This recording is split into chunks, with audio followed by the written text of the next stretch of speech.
Welcome back, folks. We're wrapping up with 360 minus theta reduction. I've gone ahead here, a bit forward, and done all the rotations so that you guys will not be bored with seeing me doing all this stuff. So I've written down already also in the first quadrant what happens there. And this is, of course, the fourth quadrant. And we have 360 here, the reduction 360 minus theta taking place here. This here is my angle theta. So I've subtracted this and you can see this is where I am. Now, of course, if I rotate this thing around 360, it's going to be somewhere here. So I had to take it back, and that's where the minus theta comes in. So I'm going to go ahead, right straight into this and figure out what, and write down rather, what sine 360 plus theta is. So let me use this side here because there's more space. So we see here sine 360 minus theta. What is y? Y is minus 3, r is 5, and we know 3 over 5 is sine theta. Same thing here, cos 360 minus theta is going to be the adjacent, which is x, right? And x in this case is positive 4 over r, and that is just cos theta. Not sure what made me put a minus here, because that is not supposed to be a minus 4, should be a plus, okay? Because the x value here, we're on the positive x axis, yes, right. And then finally, tan 360 minus theta is going to be y over x, so which is going to be minus 3 over 4, okay?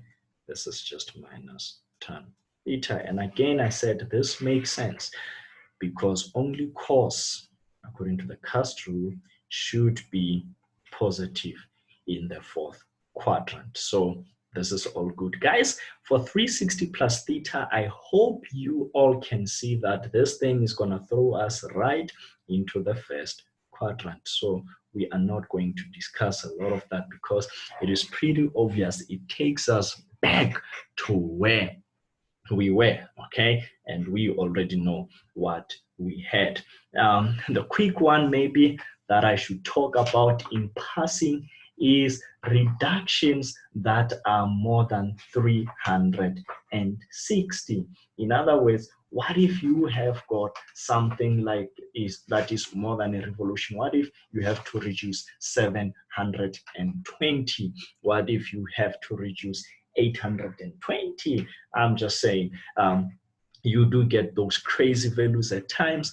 And of course, I will use a nice animation for that. I'll go back to that animation. That's my key animation for introducing trigonometry. So I'll go back to it and just show you, give you a picture of what actually happens when you have an angle that is greater than a revolution. I'll just show you just a short trick, a trick around that.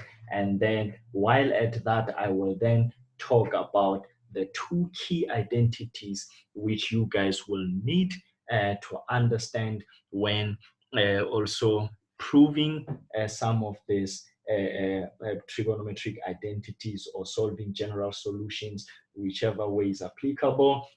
And then finally, I will then quickly address negative angles as form of revision. But maybe let me quickly throw this one in here. If we said we measure positive angles going anti-clockwise and negative angles going clockwise. So if I'm going to find sine of negative theta, the question that I'm going to ask you guys is, what is the value? Not the value, rather. What is sine theta in this? Yeah. What is the sign of our ratio? Is our ratio going to be positive or negative in the fourth quadrant? And you guys, I'm sure you remember this vividly. It will be negative, okay? What about cos of minus theta? Is the ratio in the fourth quadrant going to be positive or negative? It is going to be positive. What about tan of minus theta, the ratio will be negative. However, guys, something that is very, very intriguing about these negative angles is this. This thing will always be true whether theta is acute or obtuse. So that's the funny thing, right? I'll leave that for your exploration, but I'll give you a typical example. Suppose I want to reduce sine of minus 240. Then by this rule, it must be minus sine 240. And I'm going to use special angles to reduce this. I'm just doing a little bit of advanced organized learning here. This is 180 plus 60. But this is a reduction formula. Theta is my 60 here. So what is 180 plus? We established it is minus sine 60. I know this might be failing you, but don't worry, I'll get around this later on when I do more examples. Okay, so that was what we're gonna get if we had to deal with sine of minus 240. What about the cosine of minus 240? Is that true? I'm just showing you a quick application of negative angles here. Of course, by rule, we said this should be just cos 240 degrees, but cos 240 degrees is the same as cos 180 again plus 60. And I know cos 180 plus is minus cos 60. What is minus cos 60 is minus 1 over 2. Sine 60 is a special angle, so that must be square root of 3 over 2.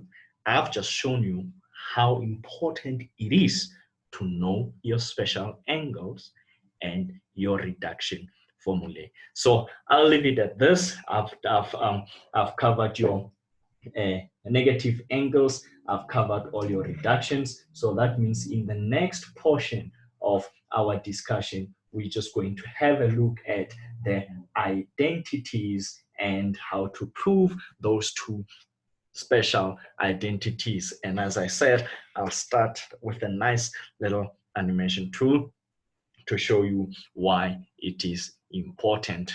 Till then, I'll catch you later.